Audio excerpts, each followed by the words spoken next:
Subscribe to Color Frames.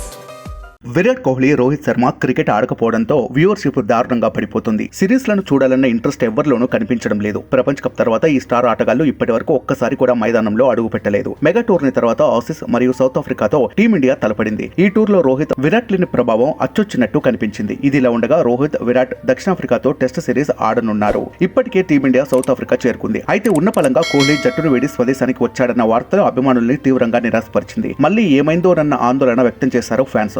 Emergency కారణంగా కోహ్లీ హఠాత్తుగా జట్టును వీడాడు. ఆ తర్వాత లండన్ కు వెళ్లినట్లు బీసీసీఐ వర్గాలు వెల్లడించాయి. అయితే కోహ్లీ టెస్ట్ సిరీస్ ఆడతాడా లేదా అన్న అనుమానాలకు చెక్ పెడుతూ కోహ్లీ జట్టులో జాయిన్ అయ్యాడు. డిసెంబర్ 26న సెంచురియన్ లోని సూపర్ స్పోర్ట్స్ పార్క్ లో జరిగే మొదటి టెస్ట్ కు ముందే విరాట్ తిరిగి జట్టులోకి చేరతాడు. దీంతో అభిమానులు ఖుషి అవుతున్నారు. నిజానికి దక్షిణాఫ్రికా గడ్డపై టీమిండియా ఒక్క టెస్ట్ సిరీస్ కూడా గెలుచుకోలేదు. ఇప్పుడు ప్రారంభమయ్యే టెస్ట్ సిరీస్ టీమిండియాకు చాలా కీలకం. ఇప్పుడు కోహ్లీ జట్టులో ఉండటంతో టెస్ట్ సిరీస్ పై ఆశలు పెట్టుకున్నారు అభిమానులు. గత టూర్ లో 1-0 ఆధిక్యంలో ఉన్న భారత్ సిరీస్ ను గెలుచుకునే అవకాశం వచ్చింది. అయితే అనూహ్యంగా తర్వాత 2 మ్యాచ్ల్లో ఓడిపోయి సిరీస్ ను కోల్పోయింది. కాగా దక్షిణాఫ్రికాతో సిరీస్ ను కైవసం చేసుకునేందుకు భారత్ కు ఇప్పుడు మరో సువర్ణ అవకాశం లభించింది. ఇప్పటికే వన్డే సిరీస్ ను 2-1తో కైవసం చేసుకున్న టీమిండియా T20 సిరీస్ ను 1-1తో సమం చేసింది. ఈ వీడియో మీకు నచ్చినట్లయితే ప్లీజ్ లైక్ చేయండి, షేర్ చేయండి, కామెంట్ చేయండి.